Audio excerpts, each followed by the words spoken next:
Check 1 2 1 2 1 2 3 4 5 5 4 3 2 1. This is a microphone check for Winston and Winston only. What's up, man? Hey, what's up, man? Testing 1 2 3 4 5. Mic check for Winston. Making sure your recording works. 1 2 3 4 5 6 7 8 9 10. 1 2 3 4 5 6 7 8 9 10.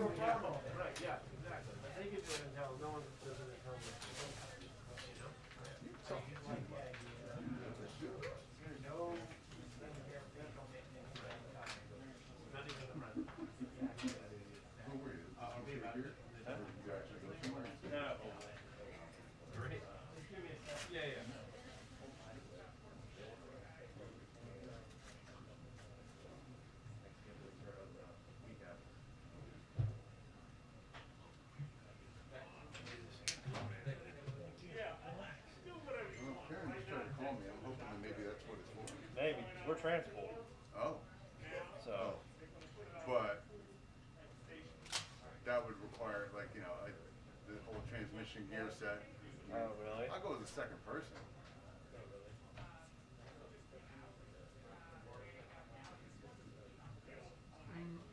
You brought them to CNN's No, I ran out. power supply, right? So what I'm gonna do, I'm gonna take this power supply. Well, it's not. Oh yeah. I'm gonna take this one here because I'm plugging my camera. Okay. Outside.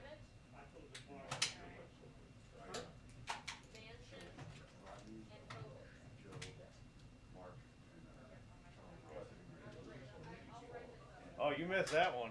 You got us good.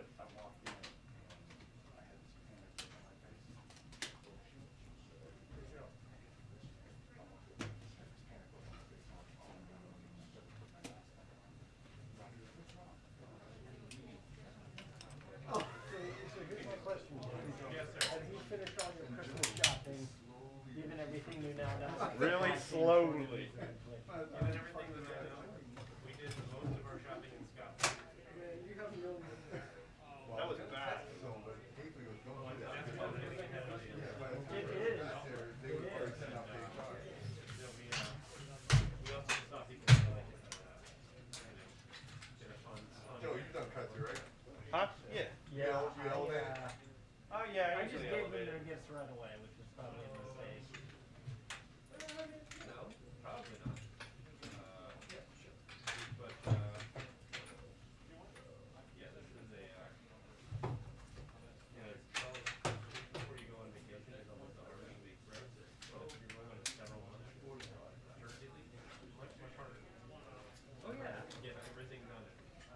Probably a ton of stories they want you to do.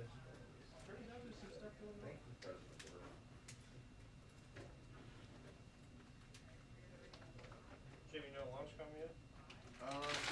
There's a much longer conversation about how Larry Velica has become. I bet it did because I saw Ian walk by with Yeah, we like gotta a talk food about that. container. Oh, really? Yeah. No problem.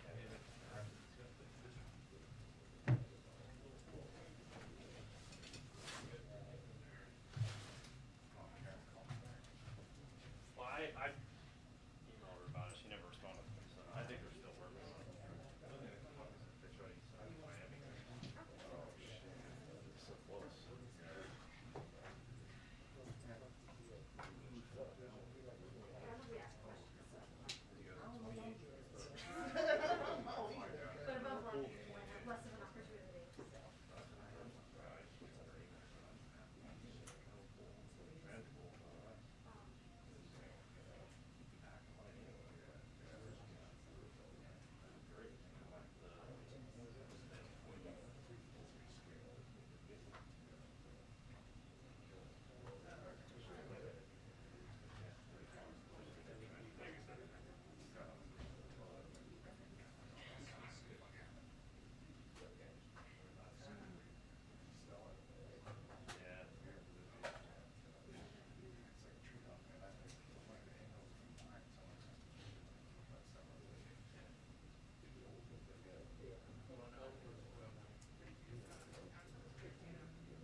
able to go to Wilmington for Saturday travel, so I would basically just watch golf on Friday. Go on Friday, do it Saturday, come home Sunday.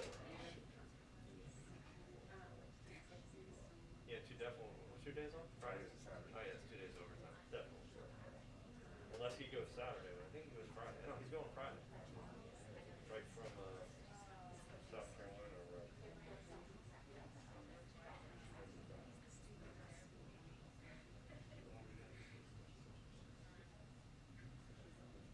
Yeah, it kind of makes me mad. Sure, you know, make me slotted. So I'm like hitting the scraps. Yeah, well, last week it was midday, and it was the same thing. It was, oh yeah, I was told Mark gave me permission. He gave you permission. She said midday. We did Air Force One.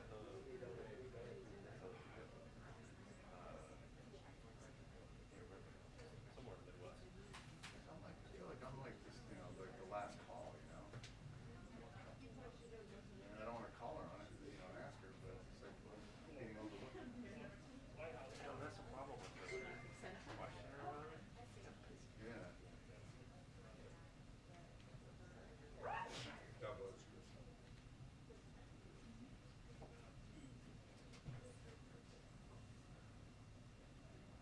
know what I don't get is we're full cups, right? So why is it okay for us to put a microphone on Kelly? Out of custom. It's a good question. I think all the networks do it though. Oh, so they just, so that's just like separate audio. Yeah, yeah, separate audio. Channel 2.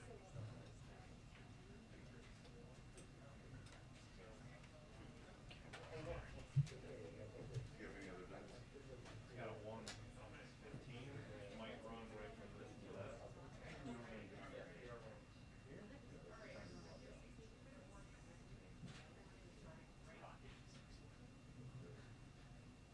But normally, yeah, so like 6.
2-minute warning to press briefing. 2-minute warning to press briefing.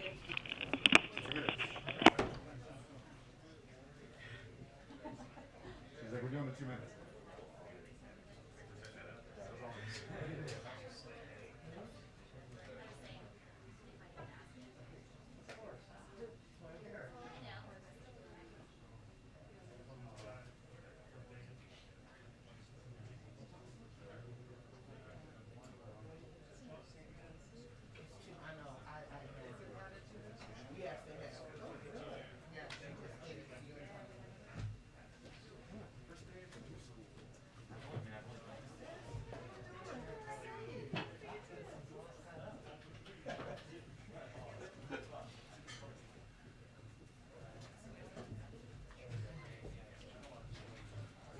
Hi, good. How are you doing? Welcome back. How is it?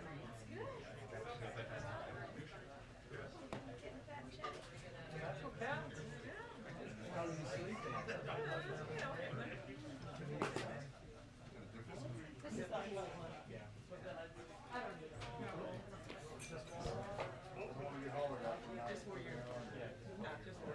No, I would not be alive.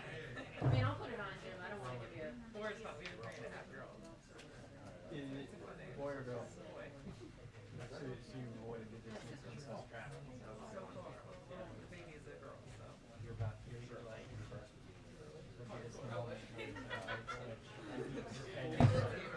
just be glad you work for the Disney Corporation. I know, right?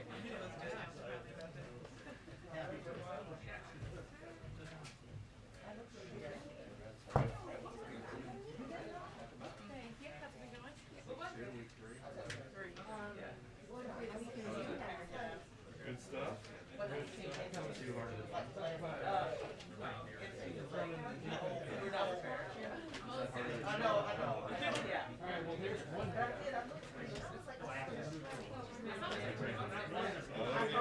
Thanks for remembering to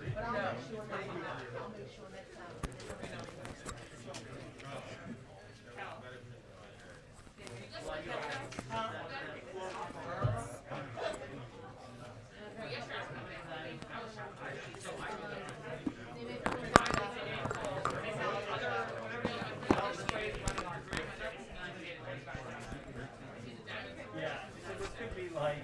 Yeah. I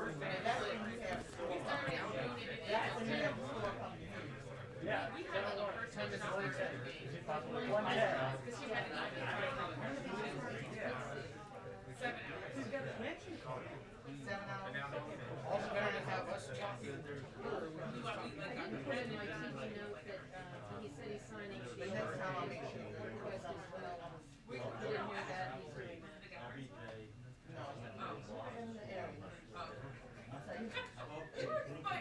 I'm very quick.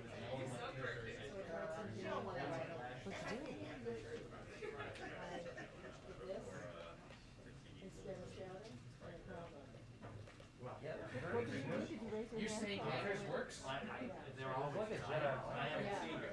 And then Trevor did, and then that's my check. He loves that. Oh. So there was no shouting, and we got 4 questions. Are you sure you did the same thing too? All right. Good afternoon. Good afternoon. Let me just start out with an update on the tornadoes. You obviously just saw the president speak to this. Our hearts, as you heard him say, go out to all the families and communities impacted by this weekend's devastating tornado outbreak in the central United States. As you saw this morning, he's receiving regular briefings on the situation, including the one this morning with DHS Secretary Mayorkas and FEMA Administrator Criswell, who were just visiting impacted areas yesterday. Also, as we just announced, the president will travel to Fort Campbell, Kentucky for a storm briefing and to Mayfield and Dawson Springs, Kentucky to survey storm damage on Wednesday. We have been working around the clock through the weekend closely with governors of impacted states and local leaders to ensure they have everything they need to respond to and recover from this unimaginable tragedy. Tragically, we are seeing fatalities across 5 different states, with Kentucky, of course, being the hardest hit. On Saturday, as many of you saw, the president immediately approved Kentucky Governor Andy Beshear's request for an emergency disaster declaration for the state making federal assistance available to support state and local response efforts to save lives and protect property. And yesterday, the president immediately approved a major disaster declaration for Kentucky, making federal funding available for temporary housing and home repairs to help individuals and business owners recover. And I think many of you may have seen our FEMA administrator speak directly to people having places to live and be and stay as being one of the issues we are working through. Disaster survivors can apply at www.disasterassistance.gov or call 1-800-621-FEMA to get help. The President's action also makes federal funding available to the state and eligible local governments and nonprofit organizations for emergency work. Damage assessments are, of course, continuing through the impacted region, and the President stands ready to provide additional assistance as needed. He also directed FEMA to lean forward with a proactive response, and the agency has done just that, which means it requires governors requesting assistance in order to get it, but he wants our teams to be very engaged proactively about what the needs may be and make sure they have the information necessary to apply if warranted. Yesterday, as I noted, the Secretary of Homeland Security and the FEMA administration and FEMA administrator were in Kentucky just one day after the tornado subsided to meet with the governor and other state and local officials. FEMA has also rapidly deployed urban search and rescue teams, incident management assistant teams, and mobile communication operations vehicles to assist response and coordination efforts, and has sent dozens of generators, 30,000 meals, 90,000 bottles of water, 4,500 blankets, 2,100 cots, and other critical commodities to Kentucky to help families in need. And as you've heard the President say a number of times, he's committed to meeting whatever the needs are in these communities. Also wanted to note that today the President will sign an executive order that will help promote fiscal stewardship by improving the way our government delivers everyday services to the American people. It outlines more than 30 specific agency actions that will make it easier and simpler for people to access government services and benefits. Things like making Social Security benefits easier to access online, so retirees don't have to go into offices if they don't want to, saving them time and big headaches at times. Using innovative technology to speed airport check-ins and reduce wait times, allowing Americans to renew their passports online instead of having to print forms and pay with a paper check or money order, and providing online tools that make it simpler to file your taxes. Also, you can update your address in there and not have to do it through repeated forms. I found that particularly exciting. The executive order also ensures agencies focus on the needs of the American people and spells out a process for agencies to continually improve their delivery of services. Last brief updates for all of you. The Vice President announced today the Biden-Harris administration's electric vehicle charging action plan that fast-tracks bipartisan infrastructure law investments during a visit to Brandywine Maintenance Facility in Brandywine, Maryland.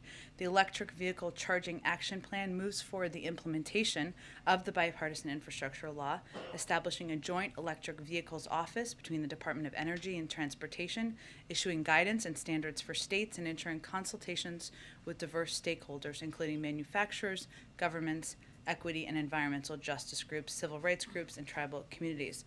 Also today, as a part of her role in addressing the root causes of migration from Central America, the Vice President will announce during a roundtable with CEOs that new private sector investments in Central America now total over $1.2 billion.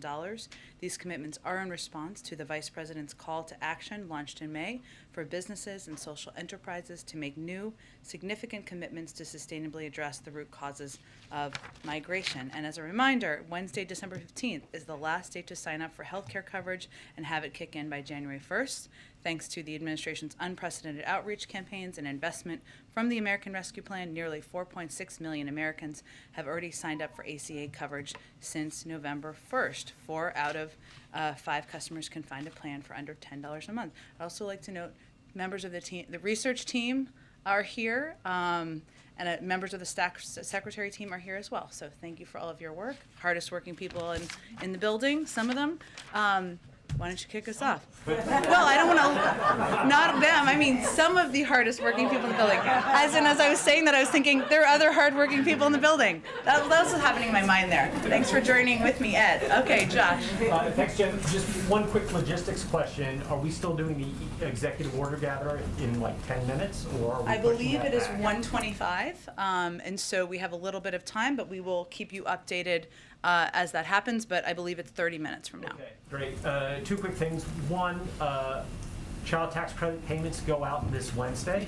This could be the last time if the program is not renewed. What would you say to those families who are wondering if this is the last check as they wait to see if Build Back Better gets passed? The president would say this is why we need to move forward as quickly as we can in getting the Build Back Better bill passed so that we can ensure that families across the country who have benefited from the child tax credit, who would benefit from having child care costs cut, who would benefit from having health care costs cut, will get the relief they need. And that's something that would take effect early next year in addition to the extension. Secondly, Afghan's foreign minister said the U.S. and other countries should release upward of $10 billion in funds that were frozen in the Taliban takeover. He told AP that sanctions against Afghanistan would not have any benefit. What circumstances are needed for the U.S. and its allies to release the money? Well, I think what he's referring to is the status of the reserves. And the reserves remain inaccessible to the Taliban, I think, as many of you know. But let me outline for you why that is. They're located in certain financial institutions in the United States and other countries, and these institutions have put in place a common risk mitigation strategy when countries that hold funds in those institutions face considerable uncertainty. There are a number of reasons why these reserves remain inaccessible. And I'll note first, though, Josh, that of course this is a very complicated issue and we're continually reviewing thoughtfully and in coordination with allies and partners. But these are some important reasons. First and foremost, the status of the funds is a subject of ongoing litigation brought by certain victims of 9/11 and other terrorist attacks who hold judgments against the Taliban. These legal proceedings cannot be disregarded and have led to the temporary suspension of any movement of the funds through at least the end of the year and quite possibly longer. Second, the United States continues to face difficult fundamental questions about how it might be able to make reserve funds available to directly benefit the people of Afghanistan while ensuring that the funds do not benefit the Taliban. And obviously our objective as one of the world's biggest providers of humanitarian assistance is to get that assistance directly to the people. It is difficult to determine how that would not go through, that would not benefit the Taliban as it relates to these funds.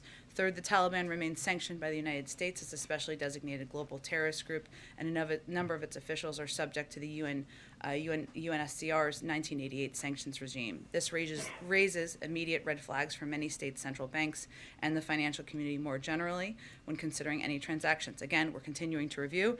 It's a very complicated and challenging issue, but that's the status and the reason why we have not. There is not any update on that at this point in time. Go ahead, Trevor. Jen, I just wanted to talk a little bit about the Manchin meeting. Sure. What is the president's message to the senator? It's more than a month and a half since you guys announced a framework that you thought would be acceptable to him, but we have no indications from him directly that you guys are anywhere near that. So what's the message today? The president is going to speak, looks forward to speaking directly with Senator Manchin about and making the case for why the president feels this legislation should move forward. He feels that they have always operated, their conversations have always operated in good faith. And he expects this to follow that same approach. I would note that Senator Manchin has been in touch over the course of the last several weeks closely with senior members of the White House staff, and we expect this just to be a continuation of that conversation. And do you have a sense for where the sticking points are at this point? I'll let Senator Manchin speak for himself. And again, the president looks forward to communicating directly with him this afternoon. Okay, separate issue. I just wanted to ask you about the January 6th committee. Sure. They released a lot of data over the weekend, basically showing some information about Mark Meadows and the use of the National Guard after January 6th. Just any reaction to that at all, and potential politicization of the National Guard, or anything about the vote on holding him in contempt this week? Well, I would just reiterate that, as the president has said, January 6th was one of the darkest moments in our country's history. And there's no question that this investigation is vitally important to get to the bottom of what happened that day and prevent it from ever happening again. And as you know, as we've made decisions regarding requests for executive privilege, the president, our team have made them through the prism of the unique moment, the dark day in history that January 6th was. So we are very supportive in the work of the Select Committee and obviously the work of Congress to get to the bottom of what happened here. I would also just reiterate that the President has the utmost respect for the men and women who serve in our military and confidence in the armed forces leadership, and this investigation is, of course, critical to providing a full understanding of what happened to prevent it from happening again. In terms of the timing of the Build Back Better agenda, does the President think it's better now to take a pause here, and it really is just a week and a half or so before Christmas, and wait until next year to have a bigger discussion on this? Or what is his view of Senator Schumer's, still hope, which seems fleeting at this point, to get this done by Christmas? Well, Leader Schumer continues to press forward with getting this done, making progress in advance of Christmas, and we're fully supportive of that. But if it goes into the new year, does the President believe that that would be better to preserve this agenda? I mean, Senator Manchin this morning is saying that he has serious reservations about this and believes it essentially needs to go back to the drawing board in some respects. Well, I'm of course not going to speak for Senator Manchin. I know you're not asking me to do that, but we're continuing to support Leader Schumer's effort to move this forward, and we are going to continue to play a constructive role in that. What else can the White House do to make the case that this will not impact inflation? That seems to be a big concern of Senator Manchin's and, of course, others. Well, what we've been trying to do, and I'm sure the President, if this is part of what Senator Manchin would like to discuss, will make this case directly as well. That is to highlight the fact that it's not just us, but it is a range of economists. It's 17 Nobel laureates who have conveyed this will help address inflation over the long term. And that when we talk about inflation, and this may be the way that the President and Senator Manchin can discuss this in a more accessible and human way, it's about how we lower costs for the American people and people who are looking at their budgets for next year, maybe the first quarter of next year or the first half of next year, and they're trying to figure out how to pay for childcare, and they're trying to figure out how to make sure they can put food on the table. And this Build Back Better plan will help lower costs for people across the country. That is fundamentally what it will do. So we will continue to make that case publicly and privately to Senator Manchin as well. One more on the Manchin conversation. You said the President's going to be making his argument directly as the argument he has been making over the last several weeks. It seems, based on what the Senator said this morning, that he's pretty unmoved in his positions right now. So where do you see signs of potential movement here, or is the President bringing anything new to the negotiating table today? I wouldn't see this as a negotiating table as much as a conversation between two people who have been in public life for some time and have had good faith discussions directly, and this is just a continuation of that. Given that, and given on the issue of the child tax credit, it does seem likely that this 28th deadline may come and go. Is there anything that the White House can do to provide some relief for these families, or anything that can be done if, in fact, these payments are halted? Well, clearly the President wants to see the child tax credit extended. That's why he proposed in this package, and clearly that's why a number of members of the Senate want to get this done as soon as possible. The President supports that. We, of course, need 50 votes in order to do that, so we're continuing to work through the process of getting there. But if that deadline doesn't seem to be enough so far to get Manchin to come around, he's made clear he wants to get this right. It doesn't seem that he's in a rush necessarily to compromise, or he's not going to put a certain deadline on this. Doesn't it seem likely then that this isn't going to happen before the holiday? I don't think we're in a place to make that prediction from here, nor is anyone at this point in time. I mean, the President supports this package, of course, because it includes an extension of the child tax credit, but also because it will lower the cost of prescription drugs, of child care, of elder care, of housing, key components that are impacting people across this country. He thinks that's a pretty compelling case. The American public agrees. They like all of those components too, but he also understands how the legislative process works, and we're going to work that day by day. Go ahead. Would the White House be okay if congressional Democrats moved a standalone piece of legislation that extended those tax credits?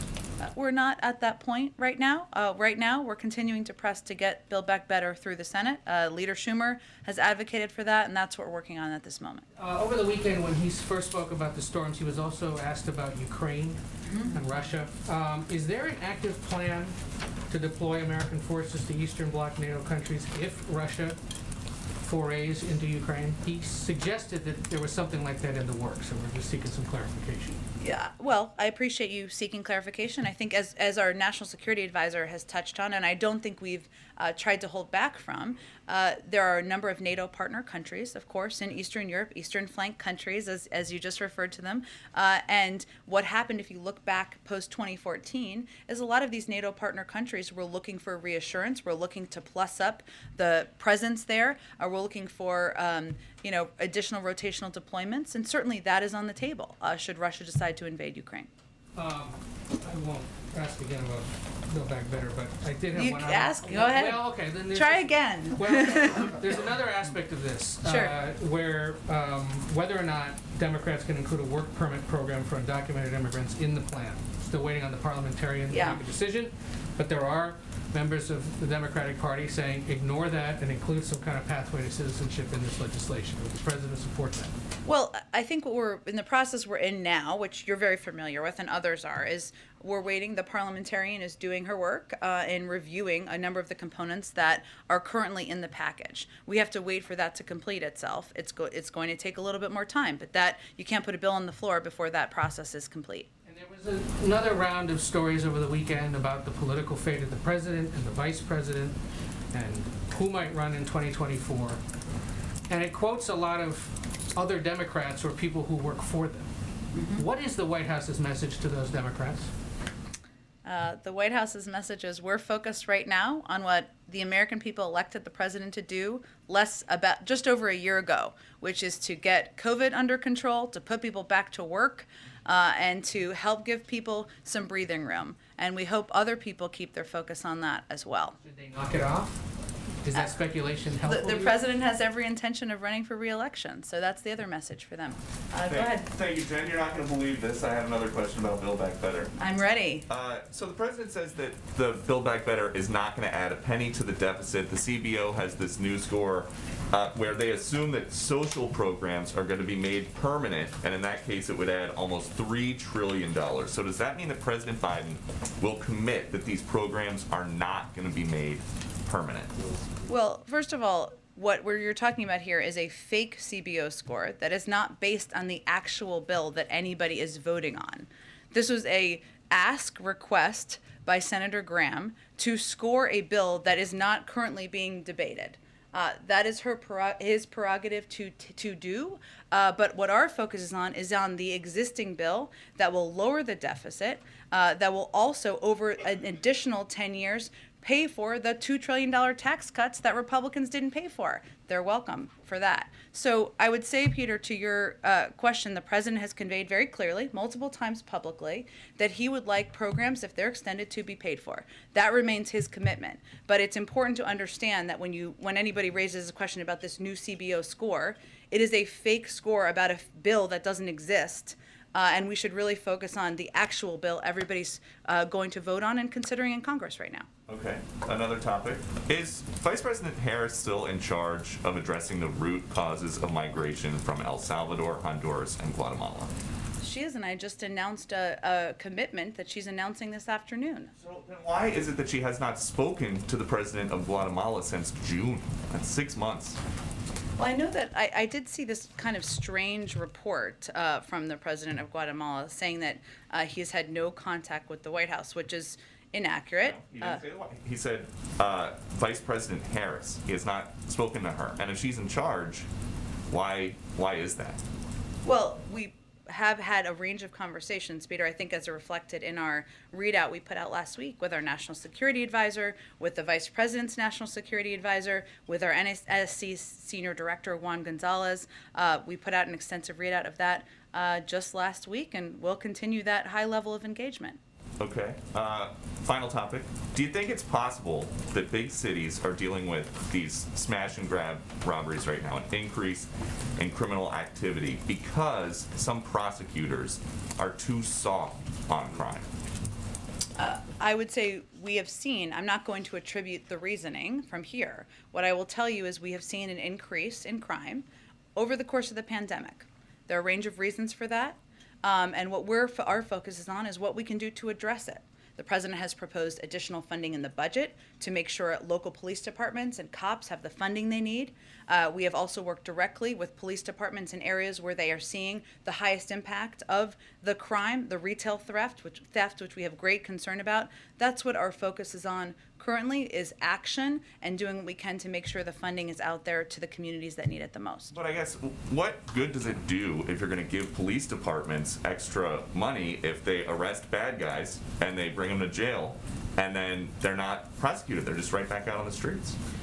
I think, Peter, what our focus is on is making sure that the local leaders, the police officers and departments who know what they need for these communities, have the assistance and the funding they need. And that's what we're working around the clock on. So the final one would be, just in the last week, we saw a New York Post item about a pickpocket with more than 30 arrests back out on the street. We've seen an arsonist burn down a $500,000 Christmas tree in New York City back out on the streets. Does the president think that that's good governing? Again, I think I've spoken to the president's concerns about retail theft. If you have specific, and the actions we've taken for specific cases, I would point you to the local police departments or the Department of Justice. Go ahead, Kelly. On the Manchin conversation today, what's the format for that? You mentioned conversation, not meeting. Is this by phone, in person? What's the setup? It is a phone call. It is a phone call. So they will be conversing over the phone. And is that typically just the two of them, or would you have ledge affairs and others involved as well? It really depends on the conversation. They've had one-on-one conversations, and sometimes there's additional staff available in case there are follow-up questions. I can check and see if there's more details on that. And the president talked about going to Kentucky on Wednesday, but not having decided exactly where he's going. And we know that he doesn't want to interfere with things on the ground. Do you know what sort of visit he is looking for? He said he hasn't decided yet on where he wants to go. Do you know what sort of type of impact he wants to make by going in person? Sure. Well, he and he is very mindful, as you've heard him say a couple of times over the weekend. He does not want to pull resources away from the rescue and recovery efforts. So I think that was what was on his mind. We did finalize the travel and announce it was to Fort Campbell, Kentucky, for a storm briefing, and to Mayfield and Dawson Springs, Kentucky, to survey storm damage. And I would expect while he's there, he will receive an update from local authorities on what their needs are, see local elected officials and discuss in person with them and make sure they're getting what they need from the federal government. And I think, as you've seen him do, Kelly, and I can't remember if you were on the trip, I think you were, when he went to the Northeast, he also wants to hear directly from people. And he wants to offer his support directly to them, people who have gone through, over the last couple of days, really incredible challenges, losing their home, losing loved ones, losing parts of their community that they've grown up with. And I think he wants to offer his support directly to them as well. So I would expect it's a combination of those pieces. Do you expect it to extend to Illinois at some point, or other states that have been hit by this, or is that to be determined? It certainly he remains open to that. It's to be determined, and I think this trip is being done given the vast impact of the storm damage in parts of Kentucky. Go ahead. Jen, the president has suggested he may have more to say on the filibuster. Does he have a view on this so-called carve-out to the filibuster rule as it pertains to voting rights? And do you think this may come up in his conversation with Senator Manchin? I know that they will be talking about a range of things, of legislative components, and of course Build Back Better is front and center to that. And certainly voting rights is a priority to the president, and I know it's something that Senator Manchin is committed to. I don't have anything to update you on in terms of the legislative process and the president's view on that at this point. I know this is Brian Deese's favorite subject, but do you expect any announcement this week on the Fed nominees? I don't have a day for you, but certainly that is something that we're looking to get done soon, and hopefully before the president and everyone leaves for time with their families over the holidays. Go ahead. Thank you. I wanted to know, I know you got asked about this earlier, but do you have any information on next steps when it comes to Russia, diplomatic steps when it comes to Russia and NATO? Are there any plans for more talks, more meetings of that nature? Sure. Well, let me give you, because there's a lot of different moving parts at the same time right now. So this weekend, Secretary Blinken was at the G7 foreign ministers meeting in Liverpool to discuss our cooperation on a comprehensive response to Russia's military buildup. There was a joint statement released calling on Russia to de-escalate, pursue diplomatic channels, abide by its international commitments on transparency of military activities, as President Biden did in his call with President Putin. And the foreign ministers, as they were meeting, and in this statement also warned that any use of force to change borders is strictly prohibited under international law, and that Russia should expect that further military aggression against Ukraine would have massive consequences. So that was kind of reiterating what the president conveyed to President Putin and what he conveyed in his calls and engagements with the B9 leaders last week through our Secretary of State.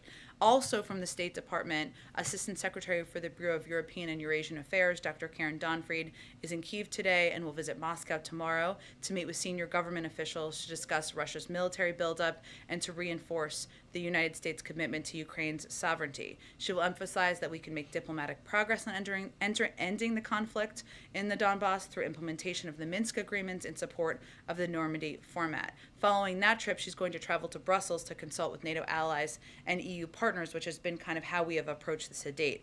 Additionally, our national security team is continuing to have extensive conversations with our European allies and partners throughout the day, and that will continue as well. So day by day, what we are working to do here is keep the lines of diplomatic engagement open, have those conversations with Europeans, but also directly with the Ukrainians and the Russians, and continue to look and pursue a diplomatic path forward. And just when it comes to booster shots, obviously cases are rising. There are big concerns about Omicron. There's a push in the UK to get all of their citizens, get them with the booster shots. Yeah. It has been very slow in the US for eligible people to get booster shots. Is there any plan for a bigger push from the White House, from the federal government, to get people to get their booster shots? That is absolutely what we're focused on. And we've seen an uptick recently. It's not, as you said, nearly where it needs to be in terms of everybody eligible getting a booster shot. And we know that that can be protective against Delta, which is still the predominant variant here, but also we're seeing increased protection against Omicron even as we learn more. We have seen, if you look at seniors, we've seen that about 60% of eligible who are in nursing home facilities have received a booster. Actually, it's higher than that. 91% of nursing home facilities have completed their booster clinics. That's a good sign, right, for older, more vulnerable populations. And we've also seen a number of states execute very strong programs that can be good models. West Virginia, Maryland, Ohio, and North Carolina are also nearly complete with their booster rollout. But we are continuing to press publicly, privately, with governors, as you've seen us talk a lot about this nationally, because we know that more people who get boosted, more are protected. Go ahead. Thanks, Jen. The president has had to address a series of natural disasters, other severe weather occurrences this year, from wildfires to hurricanes and now these tornadoes. And each time we've heard him talk about how, I think he said this on Saturday, these shouldn't be partisan moments. We're not, Republicans and Democrats, but we've also heard him on many of these occasions talk about the demonstrated effect of climate change. Mm-hmm. So two questions. One, what, if anything, can we expect to hear from the president when he goes to Kentucky on Wednesday specifically about climate change? And can you talk about how he balances those two imperatives of trying to strike this unifying note, but talking about an issue that, frankly, that has caused a partisan divide? You're right. I'm not going to get ahead of what he's going to say in Kentucky. And as I noted in response to Kelly's question, that visit is really about him receiving an update of the work that's happening on the ground, hearing directly from leaders on what they need more from the federal government, if anything. And he's going to be very responsive to that and really trying to be a source of comfort to people who have gone through a devastating couple of days in their communities. So it's not an opportunity. He's not going to give a major speech while he's there. I will note, and he's been asked this a couple of times over the last few days, and when he was in the Northeast several months ago, what has been striking to him and to all of us is just the sheer impact of the climate changes in the climate and the crisis that is the climate currently on communities across the country, on the cost to communities, on these major weather events that have impacted such a growing percentage of. Okay. We're getting a little groovy in here. I like it. Okay. It's kind of exactly what we needed right now. It's all good. Yeah. I was enjoying it thoroughly. We should turn it back on in a few minutes. Anyway, there are some really startling statistics. I actually will get these out to all of you about the percentage of people in this country who have been impacted by severe weather events. It has increased over the course of time, and the president will talk about this more. And it is not a political thing, because look at the communities that have been impacted. Red, blue, purple, no color at all. Communities that don't consider themselves political in any way, shape, or form. And this is certainly a driving reason why we need to do more to address the climate crisis. But let me get back to you with those statistics, which I think have really struck the president as the reason why we need to act. And along the same lines, the president, I think, said on Saturday that he would seek some input from the EPA about whether these specific tornadoes were caused by climate change, how much of a direct tie there was there. Has he gotten any feedback from them, and if so, what have they informed him about? I think he just answered a similar question this morning as well, and it is something that he'll just continue to discuss with his climate advisors and teams, and obviously local leaders as well, but I don't think there's any new assessment of it. He just knows that because of the changing climate, because of the threat the climate crisis poses, that we have seen more extreme weather events, and that is a reason to act. Go ahead. Have the White House economic team been in touch with Senator Manchin or his staff about his inflation concerns? And if so, can you tell us what exactly they have been telling the senator? We have been in regular contact with Senator Manchin from a range of officials from the White House, including members of our policy team, members of our legislative team, to address any questions that he may have. And without getting into private discussions, I can assure you that they have conveyed that acting now on Build Back Better, that inflation concerns, that's why we should act on Build Back Better now. They've, of course, cited the 17 Nobel laureates. They've cited how it will reduce costs. And a lot of the cases we've made publicly are also, the information that we've shared privately as well. And just to go back to one of the questions from the front row, if the Democrats in Congress were to pass a one-year extension of the child tax credit, would the president insist that be paid for and fully offset as a standalone? It's not currently being proposed or considered. The president has conveyed that he wants to see any extension of these programs paid for. That's his fundamental approach to legislating and policy making. But I'm not going to get into a hypothetical at this point in time. Okay, last one here, and then we'll wrap it up. Okay, I have a couple quick ones for me, and then I'm the pooler, so I have one from someone else. Okay. So on this executive order that he's about to sign, what's the strategy to do this now? And can you give us any sense of a timeline, more specific timeline on implementing it, or any consequences that federal agencies would face if they don't follow through?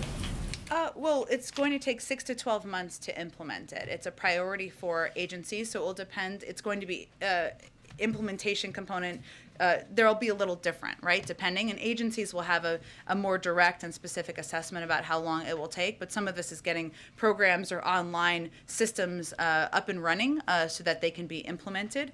And I would say that the reason to do it now is the president's someone who has been in government as vice president for 8 years, obviously 36 years in the Senate, and he's a firm believer we can always make government work more effectively and efficiently. Technology is a way to do that in many ways, to make it easier, simpler, more accessible for people, whether they're seniors who are trying to get their Social Security benefits or people just applying to renew their passport. And I'll tell you, I was very happy to hear that. So that's good news.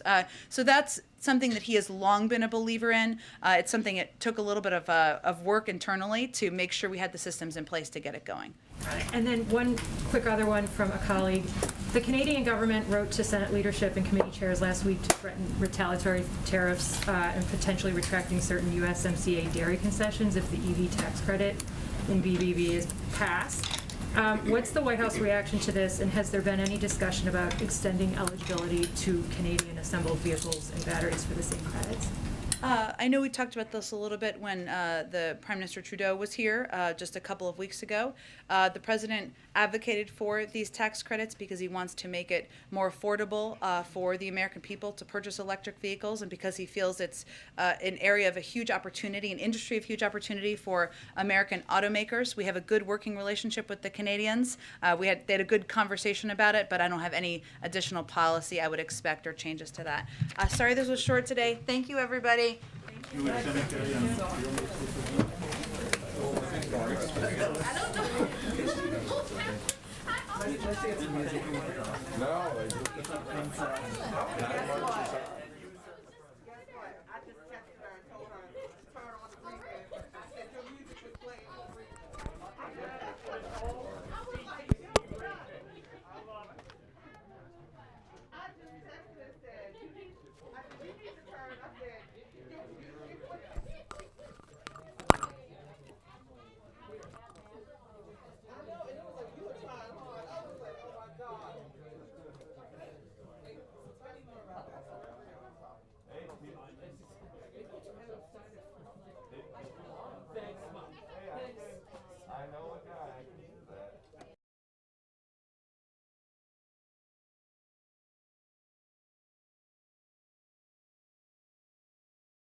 Minutes.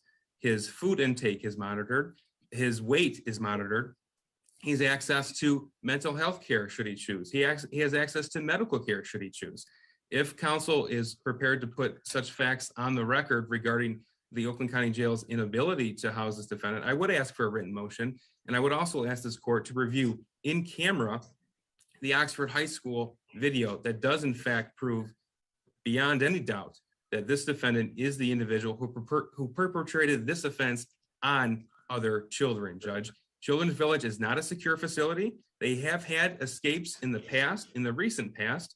I can't imagine a situation where we could put this defendant in a school environment after what he did on November the 30th, Judge. So if we are going to readdress this ruling from this honorable court, I would ask it be by written motion. I would ask the opportunity for this court to review certain items in camera. Thank you.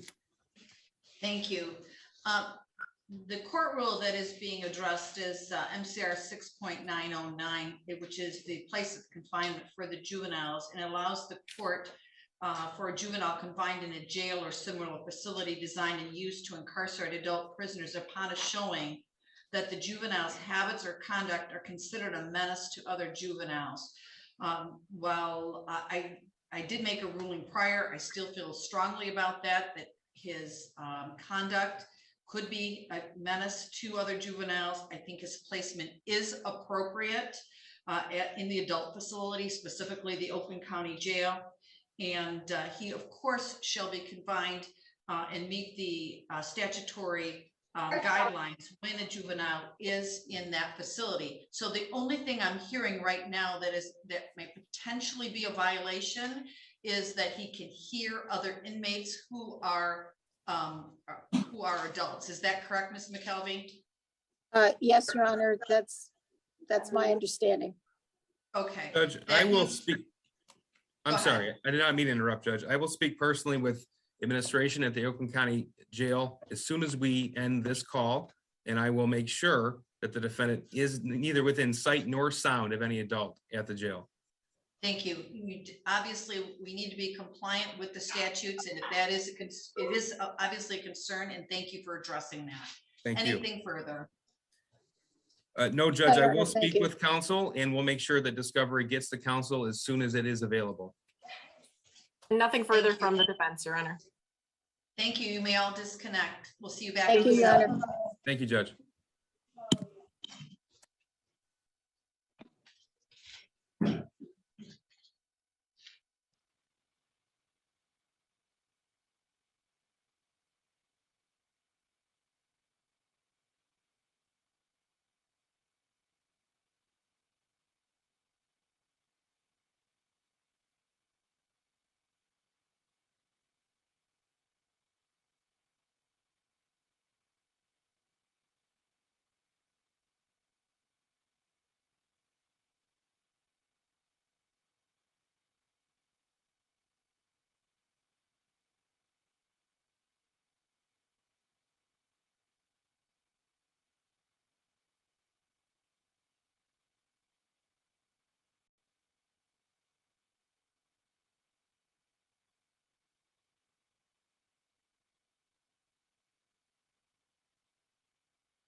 There you go. Thank you, sir. Just turn the guy next door, Mike. All right, thank you, sir.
Good morning.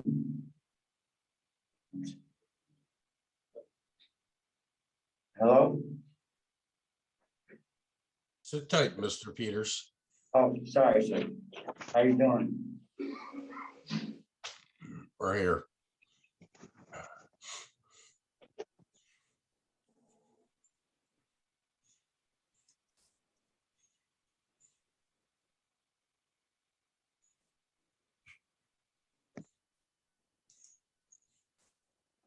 How do you do, Your Honor? Or your sir, Mr. Kenworth? Just wait our turn.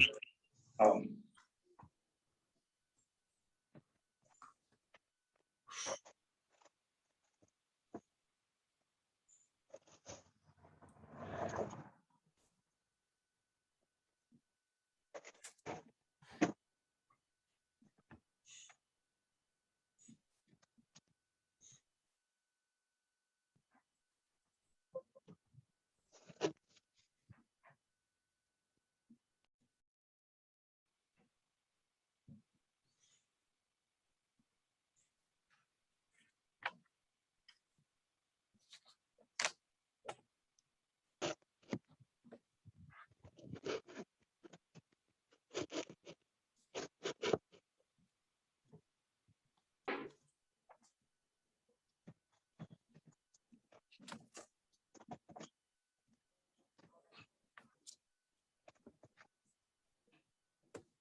Please be seated.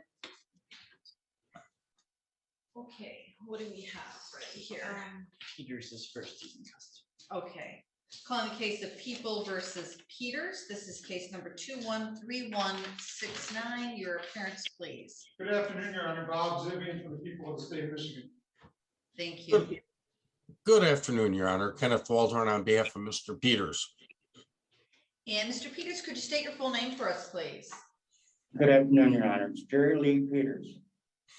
Thank you. This is Judge Karniak. If at any time you cannot hear or understand myself or any of the parties to the proceeding, will you please let the court know? I cannot. You cannot hear me? Oh, yes, I can. Yes, I'm sorry. Okay. If at any time you cannot hear or understand myself or either attorney, will you please let the court know? Yes, ma'am, I will. Okay, and we're holding today's proceedings remotely instead of in person at the courthouse. Is that with your consent, sir?